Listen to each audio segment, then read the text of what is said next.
Today, we are going to dissect one of the most effective criminal weapons in the entire world. And believe it or not, it's already inside your head.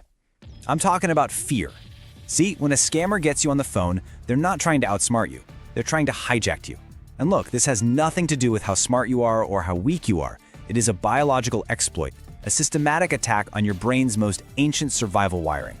We're going to investigate the anatomy of that hijack so you can see the attack coming and know exactly how to shut it down. Just let that sink in for a second. That one sentence, it really captures the entire strategy. The crime doesn't happen in your bank account first. It happens inside your mind. The goal is to create this overwhelming sense of crisis, a feeling that your entire world is about to collapse. Because once they do that, once they make you believe the threat is immediate and absolutely catastrophic, you'll do almost anything they tell you to do just to make it stop. All right, so here's how we're going to break this all down.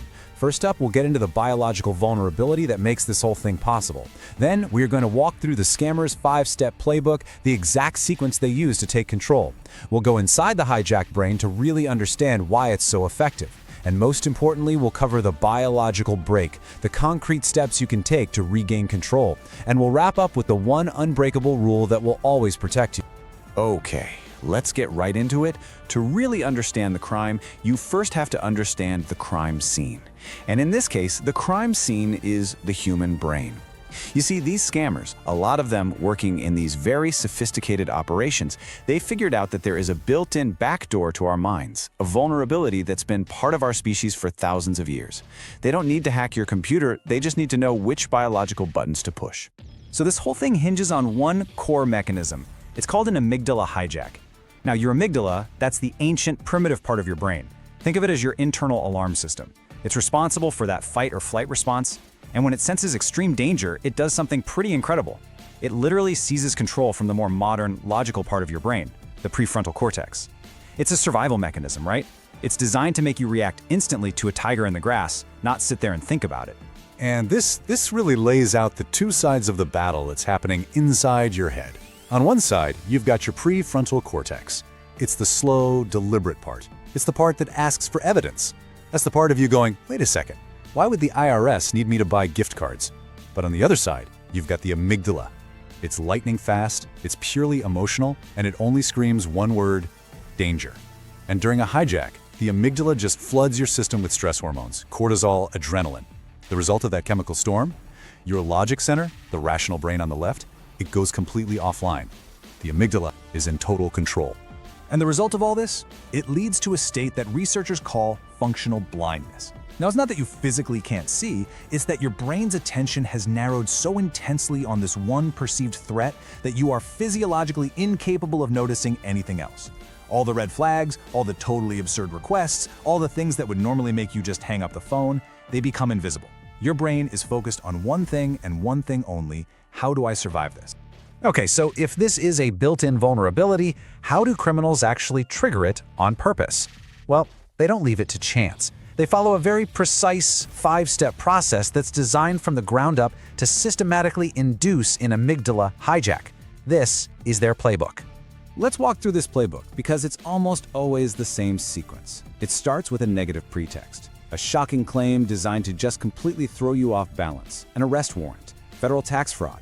Then, right away, they hit you with the authority blitz, claiming to be the FBI, the IRS, some institution you are conditioned to respect and, frankly, to fear. And then comes the key to the whole hijack, the ultimatum, a ticking clock to manufacture intense pressure. This is immediately followed by the crucial isolation play, which is all about keeping you on the phone and away from anyone who could help. And only then, only after your defenses are totally gone, then comes the extraction. Let's just zero in on that ultimatum for a second, because this is the crucial moment. You know, when they hit you with that, you have 30 minutes to pay this fine or a police car will be at your door to arrest you, that is the key turning the lock. That specific, life-altering consequence, combined with a ticking clock, it's engineered to do one thing: flip the anxiety switch in your brain and kickstart that amygdala hijack. They are literally manufacturing a crisis just to put your survival instincts into overdrive. Okay, but even when you're panicked, part of your brain is still trying to find a way out, right? You might think, I should probably call my lawyer, or let me just ask my husband about this. The scammers know this, and that's why the isolation play, this is the psychological choke point of the entire operation. They'll say things like, This is a federal investigation. If you hang up this phone or tell anyone, you will be charged with obstruction of justice. By keeping you on that line and cutting you off from your support system, they stop your prefrontal cortex from ever having a chance to reboot. They maintain that state of high arousal fear. And to keep that pressure cooker going, they have a whole bag of tricks, these forensic scripting tactics.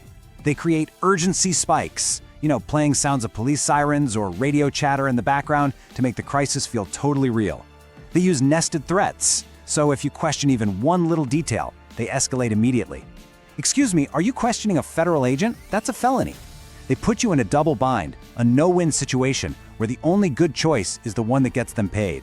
And most cruelly, they create an isolation window by threatening your family, turning your deepest protective instincts against you. Okay, so we've got the biology, we've got the playbook, but let's dig a little deeper into the psychology here. Why is this system so devastatingly effective? Why do smart, totally rational people fall for things that, in hindsight, seem so obviously fake? Well, it comes down to something called hyperarousal logic. When your body is just flooded with stress hormones, your brain fundamentally changes how it works. It stops performing what psychologists call secondary verification, the logical checks and balances. The question, hey, why is the IRS asking for payment in Apple gift cards? It doesn't even get processed. Your brain is completely consumed with primary survival. How do I make this threat of arrest stop right now? It's a cognitive shortcut that's great for getting away from a bear, but it's terrible for making financial decisions. And here's where the manipulation flips into something really insidious. The scammer's authority becomes so powerful in the victim's mind that it just overrides everything else. The scammer on the phone will coach them. They'll say, listen, the bank teller might be part of a local corruption ring. Do not trust them. Lie to them. Tell them the money is for a family emergency. And the victim, in that state of hyperarousal, believes them. They will literally lie to the very people trying to save them because that scary authority figure on the phone has become the only voice of truth in their world. All right, we have spent a lot of time looking at how this attack works, how it takes you apart. Now let's talk about how to stop it cold, because this system is not unbeatable. This part is all about how you, personally, can dismantle this attack in real time. It's about executing a biological break to take back control of your own mind. So that's the big question, right? The attacker has weaponized your own fight-or-flight response against you.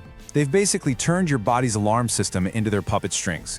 So how do you cut those strings? How do you force a complete system reboot when you're in the middle of a full-blown amygdala hijack?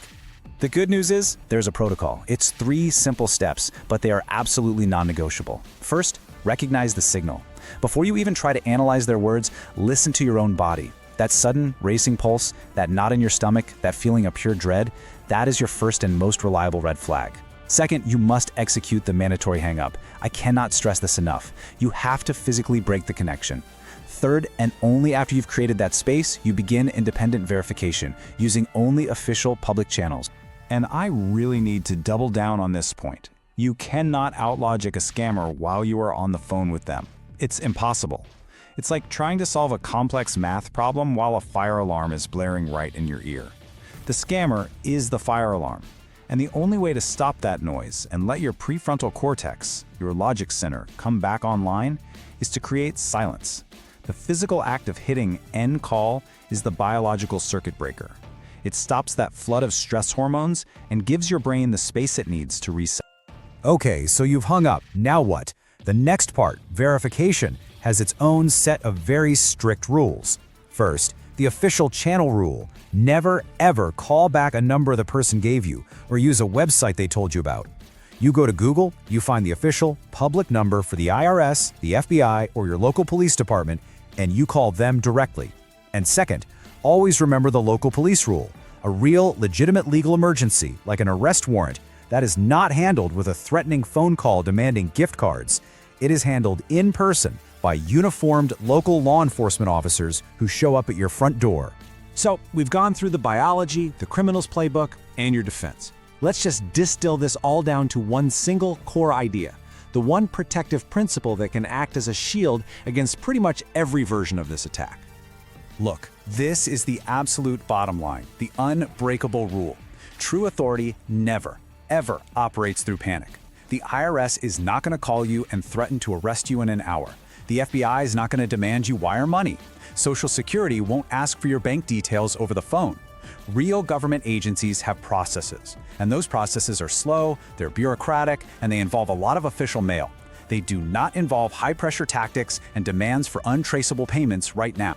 So you have to understand, the fear isn't just a side effect. It's the whole point. It's the misdirection. You know how a magician uses a big flourish with one hand to distract you from what the other hand is doing? A scammer uses fear.